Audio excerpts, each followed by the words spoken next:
अब अपने स्नातक स्तरीय जो काव्य खंड है, जो कविताएं वगैरह जो है उनको अपन शुरू कर रहे हैं। और अपन आज से पहला शुरू कर रहे हैं कुरुक्षेत्र। कुरुक्षेत्र में कुल 7 सर्ग है। कितने सर्ग है कुरुक्षेत्र में? कुल 7 सर्ग है, जिसमें से अपने सिलेबस में पहला सर्ग लिया गया। कुरुक्षेत्र की समस्या युद्ध है, उसके आधार पर जो लिखा गया है पहला सर्ग इसमें लिया गया है। और याद है कि आप इसके लेखक कौन है? रामधारी सिंह दिनकर। तो रामधारी सिंह कुरुक्षेत्र के लेखक हैं। कुरुक्षेत्र में कुल 7 सर्ग है, इसमें से अपने सिलेबस में यहाँ पर पहला सर्ग अपने को पढ़ना है। ठीक है, अब आगे देखिए, थोड़ा सा अपन रामधारी सिंह दिनकर के जीवन के बारे में बात कर लेते हैं कि इनका जन्म हुआ था 23 सितंबर, वह सही कर लें आप, 23 सितंबर 1908 ईस्वी को। 23 सितंबर 1908 ईस्वी को इनका जन्म हुआ था। अगर मतलब यहाँ देखा आप, इनका जन्म स्थान कहाँ पर है? ग्राम यानी कि गांव तो है सिमरिया, ग्राम सिमरिया, जिला कौन सा है? मुंगेर, जिला मुंगेर, और राज्य आएगा तो राज्य इनका बिहार। ये बहुत इंपॉर्टेंट है भाई। रामधारी सिंह दिनकर का जन्म 23 सितंबर 1908 ईस्वी को ग्राम सिमरिया, जिला मुंगेर, बिहार में हुआ था। ग्राम सिमरिया, जिला मुंगेर, बिहार में हुआ था। आगे बात करें इनकी इंपॉर्टेंट बात कि 1972 ईस्वी में, कब? 1972 ईस्वी में इनकी एक रचना है उर्वशी। कौन सी रचना? उर्वशी। 1972 ईस्वी में इनकी प्रसिद्ध रचना उर्वशी के लिए इनको भारतीय ज्ञानपीठ पुरस्कार, भारतीय ज्ञानपीठ पुरस्कार से भी सम्मानित किया गया है। भारतीय ज्ञानपीठ पुरस्कार से भी इनकी उर्वशी रचनाओं को सम्मानित किया गया है। आगे देखिए, फिर अगर आगे इनके बारे में हम बात करेंगे तो यहाँ पर जो ये कुरुक्षेत्र है, इसका जो प्रथम सर्ग अपने यहाँ लिया गया है, तो कुरुक्षेत्र का संकलन इनकी रचना इन्होंने की थी 1946 ईस्वी में। कुरुक्षेत्र की रचना कब की? 1946 में। और इसमें कितने सर्ग हैं? 7 सर्ग है, जिसमें अपने सिलेबस में पहला सर्ग इसमें लिया गया है। खंड यानी कि आप ध्यान रखिए। और ये जो कुरुक्षेत्र है, ये एक विचार प्रदान काव्य, कैसा है? विचार प्रदान काव्य है। अब देखिए आप, कुरुक्षेत्र की हम बात करते हैं, इनका परिचय कैसा माने। अब कुरुक्षेत्र की हम आगे अगर बात करते हैं तो इन्होंने जो कुरुक्षेत्र को आधार बनाया कि वर्तमान में जो युद्ध लड़े जा रहे हैं, युद्ध के लड़ने के क्या कारण हैं, किन समस्याओं यानी कि युद्ध लड़ने पर क्या क्या समस्याएं उत्पन्न होती है, उसके बारे में इन्होंने बताया। और इसका आधार उन्होंने लिया है कुरुक्षेत्र। कुरुक्षेत्र यानी कि जो किसमें हुआ था? ये महाभारत में। महाभारत जो हुई थी यानी कि जो युद्ध हुआ था वो कहां पर हुआ था? कुरुक्षेत्र में, स्थान का नाम है, वहां पर लड़ा गया था। तो उसमें कई सारे लोगों की मौत हुई थी, यानी कई सारे मनुष्य उसमें मारे गए थे, कई सारे लोग उसमें मारे गए थे। और जो पांडव थे उनको राज्य मिल गया। और जो द्रौपदी ने जो प्रतिज्ञा की थी, दुशासन ने जब द्रौपदी का चीरहरण किया और उसके केस जो खोले थे, तो उस समय द्रौपदी ने ये प्रतिज्ञा की थी कि मैं मेरे केसों को तभी बांधूंगी जब तेरे खून से चुपड़कर इनको बांधा जाएगा, यानी कि तेरे खून से चुपड़कर मेरे केसों को मैं वापस बांधूंगी, यानी कि मेरी वेणी छोटी कहते हैं ना अपन, कि तभी मैं वेणी बांधूंगी। तो दुशासन को बाद में मारा गया जब युद्ध हुआ था महाभारत, और वहां उसके खून से चुपड़कर ही द्रौपदी ने अपने केसों को बांधा था। 13 साल से, यानी कि जब शुरुआत हुई थी चीरहरण, उसके बाद से लगभग 13 वर्ष तक, कितने वर्ष तक उसके केस खुले रहे थे? 13 वर्ष तक। उनको 12 वर्ष वनवास और 1 वर्ष का अज्ञातवास था शायद। तो 13 वर्ष तक द्रौपदी के केस खुले हुए थे। तो उसने भी प्रतिज्ञा ले रखी थी, तो वो प्रतिज्ञा पूरी करने के लिए भी उनको लड़ना जरूरी था कि नहीं? तो इस कारण क्या हुआ, ये कुरुक्षेत्र में जो महाभारत हुआ था उसका एक कारण था। लेकिन रामधारी सिंह दिनकर वर्तमान में कहते हैं कि कुछ जो सशक्त लोग होते हैं, शक्तिशाली जो लोग होते हैं, वो अपने स्वार्थ की पूर्ति के लिए नौजवानों को युद्ध में ढकेल देते हैं, और कई माताओं की गोद को सूनी कर देते हैं, और कई जो स्त्रियां होती हैं उनकी मांग का सिंदूर उजाड़ देते हैं, यानी उनको विधवा कर देते हैं। कई सारे नौजवान युद्ध में लड़ते हुए मारे जाते हैं। उन्होंने कहा कि जो युद्ध है उससे कभी किसी को फायदा नहीं होता, दोनों पक्षों को हमेशा नुकसान ही होता है। इसलिए उन्होंने कहा कि युद्ध न हो वही सबसे बढ़िया है। ठीक है, अब इसकी हम व्याख्या करते हैं आगे। चलिए देखो, ये समझ में आ गया होगा आपको परिचय। अब आगे चलते हैं अपन। रामधारी सिंह दिनकर द्वारा रचित है, इसका पहला सर्ग पढ़ेंगे अपन। अब एक एक पंक्ति का अर्थ समझते हुए हम इसकी पूरी व्याख्या करेंगे, ठीक है। एक एक पंक्ति को समझते हुए चले आप। देखिए शुरू करते हैं सबसे पहले, यानी कि जो कुरुक्षेत्र का प्रथम सर्ग है इसकी शुरुआत होती है प्रश्न शैली में, यानी कि इसकी जो पहली लाइन है वो आपको याद करनी है। क्या है इसकी पहली लाइन, ये आप रट लीजिए, प्रथम पंक्ति। हमेशा कई बार आ जाता है कि इसकी पहली पंक्ति कौन सी है, तो आप ये याद कर लीजिए।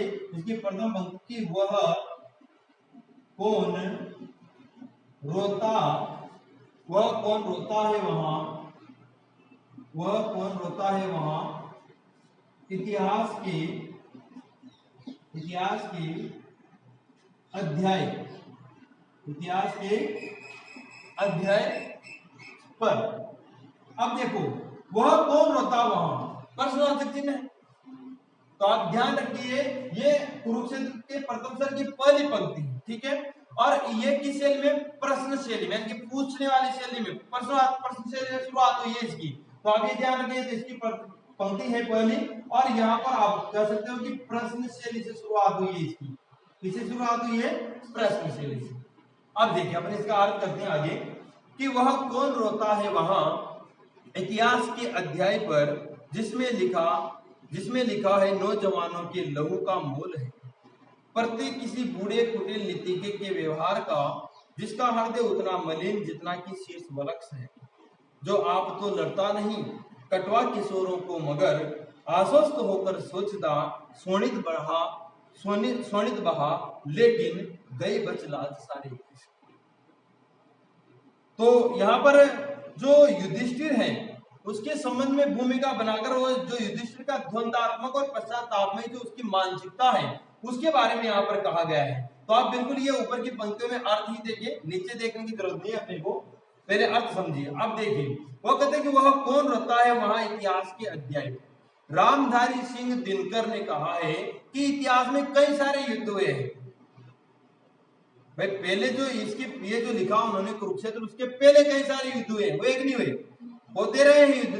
तो इतिहास के पन्नों में वो युद्ध दर्ज है कि वह इतिहास के अध्याय पर कौन रो रहा है, जिसमें लिखा है नौजवानों के लहू का मोल है।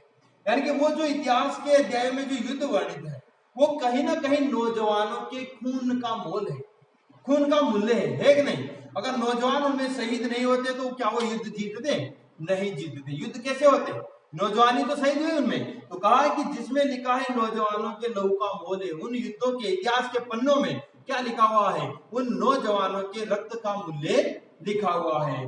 प्रत्येक किसी बूढ़े, प्रत्येक का मतलब आप यहाँ लिख लीजिए विश्वास, कि प्रत्येक किसी बूढ़े, यानी कि किसी बूढ़े के विश्वास में आकर, आप कह सकते हो बूढ़े से मतलब आप ले सकते हो कि कोई शक्तिशाली व्यक्ति, तो किसी बूढ़े के विश्वास में अगर, बूढ़ा कौन, कुटिल नीति के व्यवहार का, कि जो कुटिल राजनीति के व्यवहार करने वाला कोई विश्वास, कोई बूढ़ा जिस पर विश्वास करके, जिसका हृदय उतना मलिन जितना कि शीर्ष वलक्ष से, उसका हृदय इतना मलिन था, यानी कि जिसने युद्ध लड़ने के लिए नौजवानों को युद्ध में भेजा, उसको यहाँ पर बूढ़ा कहा है। प्रत्येक कि किसी बूढ़े, यानी कि उस बूढ़े पर विश्वास करके नौजवान क्या गए, वहां लड़ने गए। तो जिसका हृदय उतना मलिन, और उस बूढ़े के बारे में कहा जिन्होंने युद्ध लड़ाया, नौजवानों को युद्ध में मैदान में भेजा। तो कह रहे हैं कि जिसका हृदय उतना मलिन, उसका हृदय तो इतना मलिन है जितना कि शीर्ष वलक्ष है। शीर्ष मतलब उसका शीर्ष, उसका सर, वलक्ष यानी कि होता है सफेद। अब यहाँ कह सकते हैं साफ स्वच्छ, बिल्कुल वो बाहर से तो बिल्कुल साफ स्वच्छ दिखता है, लेकिन उसका हृदय बहुत ज्यादा मलिन है। और उसने कई नौजवानों को युद्ध में लड़ने के लिए भेजा, और वो कई सारे नौजवान शहीद हो गए। स्वार्थ का कई लोग युद्ध लड़वाते हैं ना, वही बात है यहाँ पर। आगे देखिए अब उसके बारे में कहा है कि जो आप तो लड़ता नहीं कटवा किशोरों को मगर, आश्वस्त होकर सोचता, कि वो खुद तो लड़ने नहीं जाता है क्या कोई शासक लड़ने, पहले जाते थे राजा महाराजा, लेकिन आज देखो आप राजनीति में ऑर्डर दे दिया करो यूक्रेन पर रूस का हमला, ऑर्डर दे दिया, वो थोड़ी लड़ रहे हैं दोनों के दोनों, बेचारे दूसरे नौजवान लड़ रहे हैं, वो मारे जा रहे हैं। तो कह रहे हैं कि जिसका हृदय, जो आप तो लड़ता नहीं, यानी कि वो खुद तो नहीं लड़ता, कटवा किशोरों को मगर, लेकिन युद्ध में कई सारे किशोरों को कटवा देता है आश्वस्त होकर, और उनको कटवाकर मरवाकर आश्वस्त होकर क्या सोचता है कि सोनित बहा, सोनित मतलब खून, लाल रक्त कि खून तो बहा, लेकिन गई बच लाज सारे देश। देखो शर्म आनी सी क्या कर रहा है कि खून बह गया, चलो कोई बात नहीं, लेकिन हमारे देश की क्या बच गई, लाज बच गई। लेकिन ये नहीं कि जितने लोग मरे उनका अब क्या होगा, उनके परिवार का, उनकी माताओं का, उनकी पत्नियों का क्या होगा। युद्ध का आदेश दे दिया, नौजवान गए बेचारे लड़ने के लिए देश के लिए और मर गए कई सारे, और खुद लड़ने नहीं गया, और फिर कह रहा है कि चलो जो हुआ सो हुआ, खून तो बहा, लेकिन हमारे देश की क्या बच गई, लाज बच गई। स्वार्थ लोलुप राजनीति के, कुटिल राजनीति के जो लोग होते हैं वो ऐसे लड़वाते रहते हैं हमारे कई देशों के नौजवानों। आगे देखिए, और तब सम्मान से गिने नाम उनके, देशमुख की लालिमा थे बची जिनके लुटे सिंदूर से, देश की इज्जत बचाने के लिए या चढ़ा जिनने दिए निज लाल। इसका अर्थ समझिए, और तब सम्मान से गिने, सम्मान से जाते गिने नाम उनके, जब वो कई नौजवान शहीद हो जाते हैं तो उनके नाम वहां पर सम्मान से गिने जाते हैं, वीर ये बहादुर सिंह, वीर ये फलाना, भाई ये वहां पर शहीद हुए थे।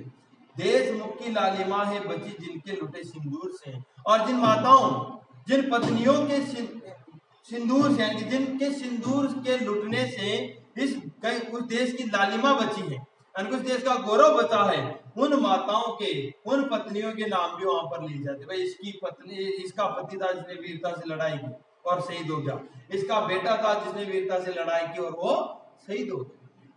देश की इज्जत बचाने के लिए या चढ़ा जिनने दिए निजलाल, निजलाल मतलब अपने बेटे, कि देश की इज्जत बचाने के लिए जिन माताओं ने अपने लाल को वहां पर चढ़ा दिया, इनके बलि दे दी, उनको शहीद होने के लिए वहां पर भेज दिया लड़ने के लिए, और वो लड़ते हुए शहीद हो गए, तो उन सब ने इस देश की लालिमा बचा लिया, इनके देश का गौरव बचा लिया, उनके नाम लिए जाते हैं फिर बाद में सम्मान से।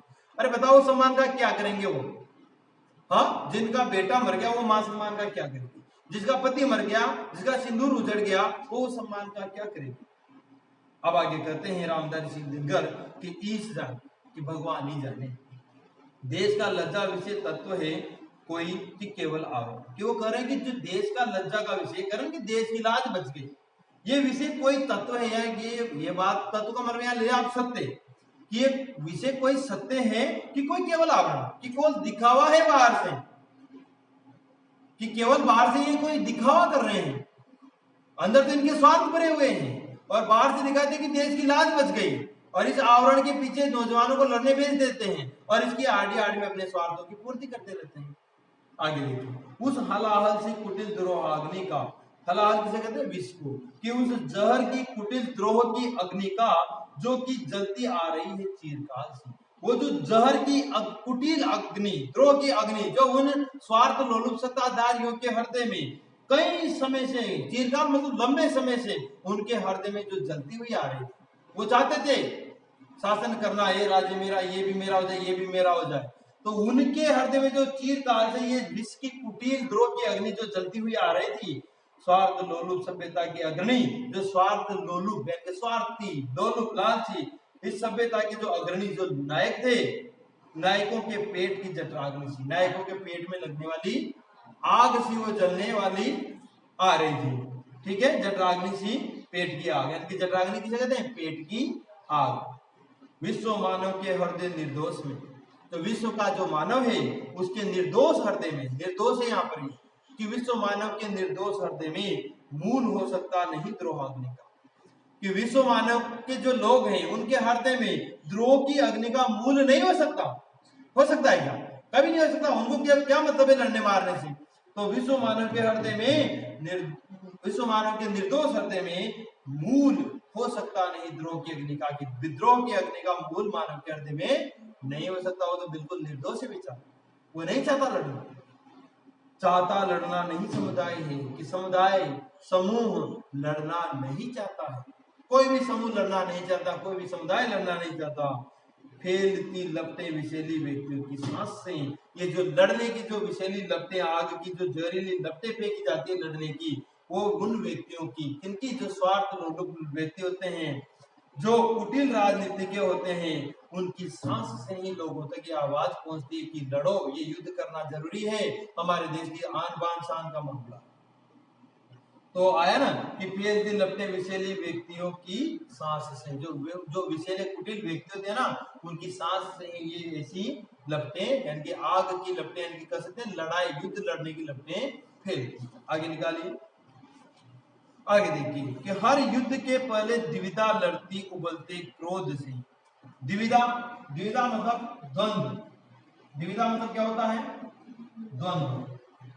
कि हर युद्ध से पहले द्विविधा लड़ती उबलते क्रोध से। जब भी युद्ध होता है उससे पहले जो व्यक्ति युद्ध लड़ता है उसके हृदय में द्वंद्व लड़ता रहता है कि लड़े या न लड़े। हर युद्ध के पहले मनुष्य है सोचता, कि हर युद्ध से पहले मनुष्य सोचता है क्या शस्त्र ही उपचार एक अमोघ है, कि क्या इस समस्या का समाधान केवल एकमात्र शस्त्र से ही किया जा सकता है।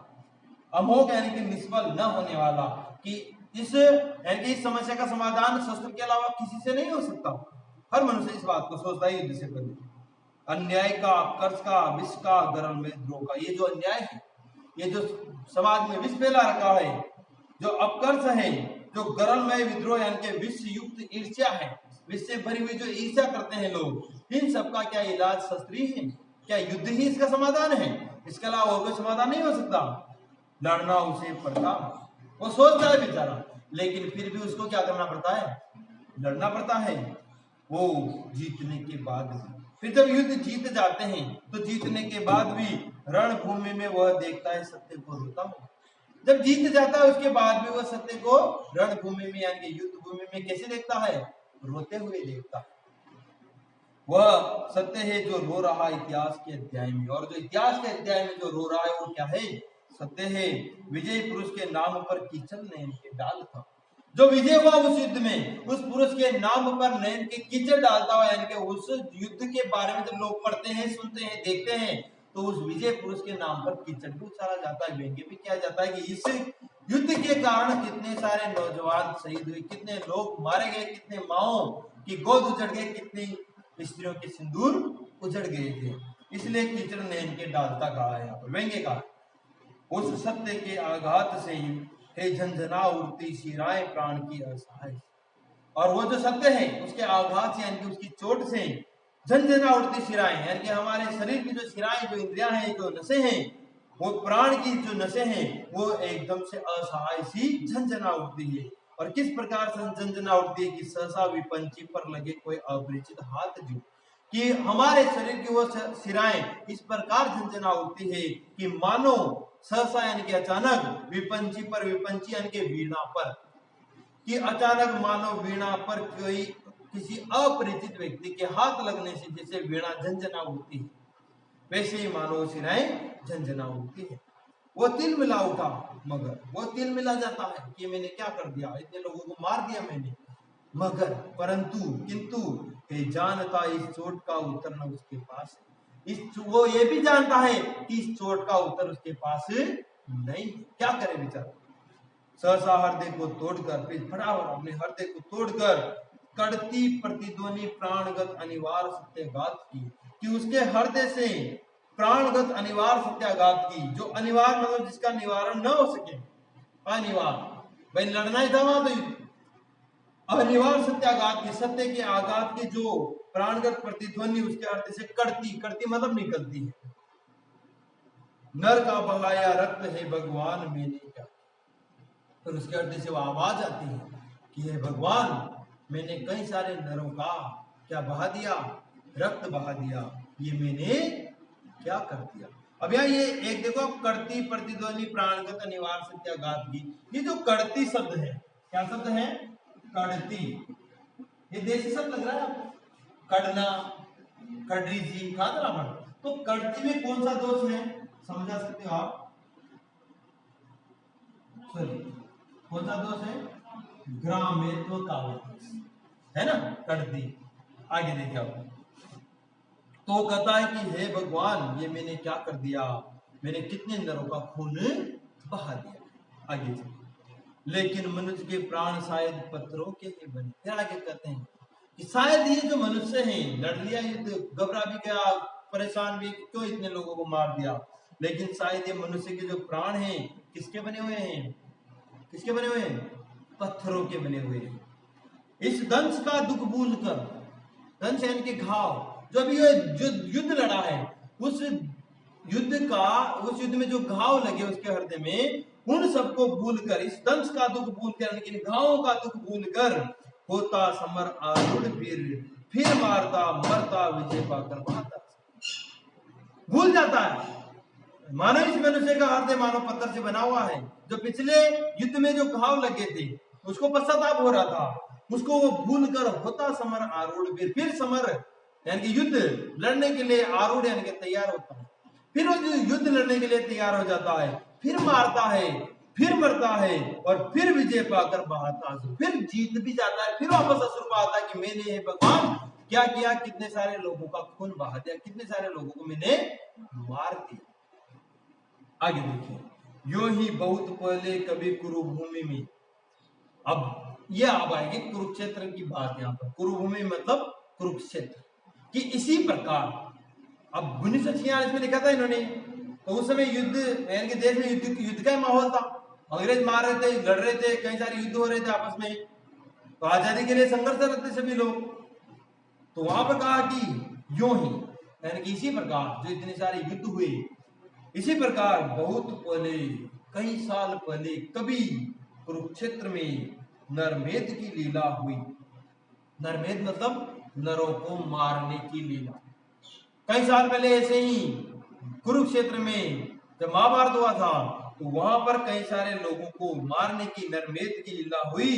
जब पूर्ण थी, जब वो लीला वहां पर पूर्ण हुई थी, तब क्या हुआ था कि पीकर लहू अब आदमी के वक्ष का, तब पीकर लहू तब आदमी के वक्ष का, यानी कि उस समय आदमी के हृदय का खून पीकर वज्रांग पांडव भीम का मन हो चुका परेशान था। कि वज्रांग पांडव, वज्र के समान कठोर, जिसके अंग कठोर हो, वज्र प्लस अंग, वज्र कठोर को कहते हैं, अंग यानी कि उसके शरीर, यानी कि पांडव भीम के जो शरीर के अंग है वो वज्र के समान कठोर थे। कि वज्रांग पांडव भीम का मन हो चुका परेशान था, कि दुश्मनों के वक्ष का यानी कि हृदय का खून पीकर वज्र के समान अंगों वाले भीम का, सॉरी पांडवों में से एक ही था भीम, कि पांडवों में से एक भीम का जो हृदय था, जो मन था, वो क्या हो चुका था, शांत हो चुका था। मतलब कुरुक्षेत्र में वो युद्ध समाप्त हो चुका।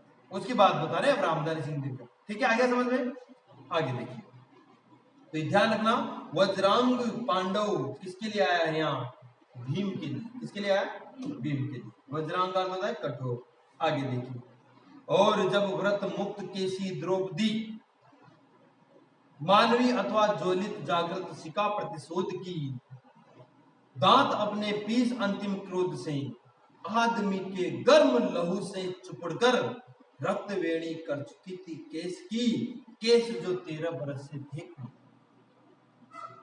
अब यहाँ द्रौपदी का जो वचन था, 13 वर्ष से उसके केस खुले हुए थे, दुशासन ने उसका चीरहरण किया था, तभी से उसके केस खुले हुए थे, और उसने प्रतिज्ञा कर रखी थी कि दुशासन के खून से मेरे बालों को चुपड़कर ही मैं वेणी बांधूंगी। उसका परिचय देते कि और जब व्रत मुक्त केसी द्रौपदी, कि जब व्रत में बंधी हुई, मुक्त केसी यानी जिसके केस खुले हुए थे, उस द्रौपदी ने वचन ले रखा था, मानवी अथवा ज्वलित, वो मानवी यानी कि ज्वलित थी, जागृत शिखा प्रतिशोध की, उसकी जो शिखा थी, चोटी थी, वो प्रतिशोध में खुली हुई थी। दांत अपने पीस अंतिम क्रोध से, उसने जब अपने दांत, अंतिम बार जो उसका क्रोध आया था, उसे अपने दांत पीसकर आदमी के गर्म लहू से चुपड़कर, दुशासन के गर्म खून से अपने बालों को चुपड़कर रक्त वेणी, वेणी कहते हैं चोटी, बालों की चोटी की रक्त वेणी कर चुकी थी केस की। वो भी अपने बालों की को रक्त में चुपड़कर अपने केसों की वेणी बांध चुकी थी, यानी कि चोटी बांध चुकी थी। मतलब क्या हो गया था, जो थे केस जो 13 बरस से खुले थे, उसके जो केस कितने सालों से खुले हुए थे, 13 बरस से खुले हुए थे, वो भी आज अपनी प्रतिज्ञा पूरी कर चुकी। यानी कुरुक्षेत्र समाप्त हो गया था, वहां पर युद्ध समाप्त हो गया था महाभारत का। उसके बाद की बात बता रही कि भीम ने भी खून पीकर अपना गुस्सा मन शांत कर लिया था। द्रौपदी ने भी अपने बालों को, अपनी वेणी को दुशासन के खून से चुपड़ कर बांध लिया था, और जो 13 साल से उसकी वेणी खुली थी प्रतिज्ञा उसने भी क्या कर ली थी, पूर्ण कर ली। आगे देखिए, और जब पविकाय पांडव भीम ने द्रोण सुत के शीश की मणि छीन कर हाथ में रख दी, प्रिया के मग्न हो 5 नन्हे बालकों के मुंह में से। फिर आगे कहते हैं कि और जब पविकाय पांडव भीम ने, पविकाय मतलब वज्र के समान, पविकाय मतलब महान आकार, बड़ा आकार था ना भीम का, बढ़िया, तो वज्र के समान भीम ने द्रोण सुत, द्रोणाचार्य का पुत्र कौन था, अश्वत्थामा, कौन था, कि पविकाय यानी कि वज्र के समान पांडव भीम ने द्रोण सुत यानी कि द्रोणाचार्य के पुत्र अश्वत्थामा के शीश की मणि छीनकर, उसके सिर की जो मणि थी उसको छीनकर, उसको मार दिया उसने, और उसके सिर की मणि को छीनकर हाथ में रख दिया प्रिया के। ये प्रिया किसके लिए, द्रौपदी के लिए, कि उस मणि को छीनकर किसके सामने रख दिया उसने, मग्न होकर प्रिया की, प्रिया कौन, द्रौपदी के हाथ में रख दिया 5 नन्हे बालकों के मूल्य से। और वो मणि उसने किसके समान रखी, 5 नन्हे बालकों के मूल्य के समान, जैसे वो 5 नन्हे बालकों का मूल्य चुका रहा हो। अब 5 नन्हे बालक कौन आए, द्रौपदी के जो 5 पुत्र थे, है ना, तो उन 5 नन्हे बालकों के समान, जैसे मानो उसका मूल्य चुकाकर उसने वो मणि उसके हाथ में रख दी हो। आगे देखिए, कौरवों का श्राद्ध करने के लिए या कि रोने को चिता के सामने, शेष जब था रह गया कोई नहीं, एक वृद्धा एक अंधे की सेवा। जब सारे कौरवों को मार दिया गया उसके बाद की बात, यानी कि जब पुरुष समाज में उसके बाद की घटना है, सब मणि रख दी, केस बढ़कर वेणी बांध दी, खून से पीकर उसका मन शांत हुआ, किसका, क्या है, भीम का। अब आगे देखो, यहाँ पर कह रहे हैं कि कौरवों का श्राद्ध करने के लिए, जब मर जाता है, मर जाते हैं व्यक्ति तो उनका श्राद्ध होता है ना, कि कौरवों का